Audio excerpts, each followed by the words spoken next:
Marcus Aurelius once said, "You have power over your mind, not outside events."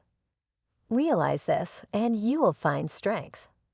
Many of us know the frustration of a mind cluttered with noise, the agony of indecision, or the paralysis that comes from overthinking. We replay conversations, anticipate outcomes, and get lost in an endless string of what-ifs. Breaking this cycle is possible. Here are 10 practical Stoic strategies to help reclaim mental clarity and regain control over intrusive thoughts. One effective approach is to visualize overthinking as an external force. It can sneak up like fog rolling in on a clear day, starting as a single worry and expanding until it overwhelms. In today's fast-paced world, where information bombards us constantly, our minds become crowded with thoughts of what could be. Marcus Aurelius reminds us that the happiness of your life depends upon the quality of your thoughts. Recognizing that overthinking is not an inherent part of who you are, but rather an external force allows for detachment. Imagine these thoughts as clouds passing over a mountain, temporary, fleeting, and separate from your core self. Instead of engaging with them, simply observe and let them drift away. This mental exercise strengthens the ability to distinguish oneself from the noise of overthinking, making it easier to maintain inner peace. Another way to take control is by refocusing energy. Overthinking often feels like having countless browser tabs open in the mind, each playing loudly, making it impossible to concentrate. Redirecting mental energy is not just about quieting thoughts, but also about reclaiming control. Seneca advises, true happiness is to enjoy the present without anxious dependence upon the future. Grounding oneself in the present by engaging in tasks that require full attention helps pull away from this cycle of overthinking. Whether it's organizing a space, taking a walk, or reading, these activities anchor the mind in the now, preventing it from spiraling into unnecessary worries. Embracing impermanence is another key strategy. Overthinking thrives on clinging to thoughts as if they are permanent. Yet, as Epictetus reminds us, he who fears death will never do anything worthy of a man who is alive. This wisdom extends beyond mortality. It teaches that all things, including thoughts, are temporary. Visualizing thoughts as leaves floating down a river or clouds shifting in the sky reinforces the reality that they will pass. Marcus Aurelius once said, "You have power over your mind, not outside events." Realize this, and you will find strength. Many of us know the frustration of a mind cluttered with noise, the agony of indecision, and the paralysis that comes with overthinking. We replay conversations, anticipate outcomes, and try to solve an endless string of what-ifs. Overthinking can creep in like a fog rolling over a once clear day, starting as a single worry and expanding until it feels overwhelming. In today's fast-paced world, where information bombards us constantly, our minds become crowded with thoughts of what could have been or what might be. Marcus Aurelius reminded us that the quality of our thoughts determines the happiness of our lives. One way to counter overthinking is by seeing it as an external force. These thoughts are not who we are. They are intruders that disrupt our peace. Imagine them as passing clouds while you remain a mountain, steady and unmoved. Stoicism teaches us to observe without engagement, picturing thoughts as bubbles floating away. This practice builds a mental reflex, helping us detach before overthinking takes hold. When overthinking begins, picture it as unnecessary noise, separate from your true self. This conscious effort acts as a shield, much like earplugs in a noisy crowd. With practice, distinguishing yourself from your thoughts becomes easier, allowing you to take back your mental space and peace, one step at a time. Redirecting mental energy is another way to regain control. Overthinking often feels like having too many browser tabs open in your mind, each playing a video on full blast. This mental clutter can be exhausting. Seneca advised us to enjoy the present without anxious dependence on the future. The best way to do this is by grounding yourself in the now. Focusing on even the smallest task helps pull you out of the whirlpool of what-ifs and anchors you in reality. Engage in activities that require your full attention, organizing your workspace, taking a brisk walk, or getting lost in a book. These aren't distractions. They're deliberate actions that command your energy. Stoicism isn't about suppressing thoughts but managing them. Recognizing when your thoughts don't serve you and redirecting them is like training a muscle. The more you practice, the stronger your mind becomes. Another approach is embracing impermanence. The mind often replays past events or fixates on the future, trapping us in cycles of overthinking.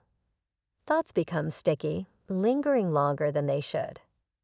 Epictetus taught that fearing death prevents us from living fully, emphasizing that everything, including our thoughts, is temporary. When we cling to our worries as if they are permanent, they gain unnecessary power over us. To practice letting go, visualize your thoughts as leaves floating down a river or clouds drifting across the sky. This simple habit helps shift your relationship with your thoughts. Letting go isn't about ignoring problems, but about understanding that not every thought deserves your attention. With time, mental space opens up, revealing a quietness that was always there, just buried beneath the noise. A practical method for managing worry is setting aside a designated worry period. Worries often intrude at any moment, while working, socializing, or trying to sleep. They become uninvited actors on the stage of our minds, refusing to leave. Epictetus reminded us to prioritize peace of mind over fear. Instead of letting worries run wild throughout the day, contain them to a specific time.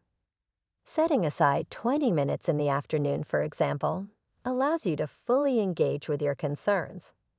Writing them down and analyzing them during this time prevents them from hijacking your entire day. This practice compartmentalizes worries, reducing their control over you. Like tidying a cluttered space, putting thoughts where they belong creates a sense of order and calm. When faced with overwhelming thoughts, breaking them down into actionable steps is crucial. Overthinking can feel like carrying a boulder, too heavy to move. The pressure to excel in work, relationships, and personal growth can paralyze us. Marcus Aurelius reminded us that obstacles can become the way forward. Instead of being crushed by the weight of overthinking, dissect it into smaller, manageable pieces. Ask yourself, what is the next small step I can take? Instead of worrying about 5 or 10 steps ahead, focus on just one. Taking action, no matter how small, shifts your energy from worrying to doing. It's like untangling a knot, working on one section at a time until the whole thing unravels. This approach builds momentum, and before you know it, the once overwhelming problem becomes manageable. Another powerful shift is cultivating gratitude.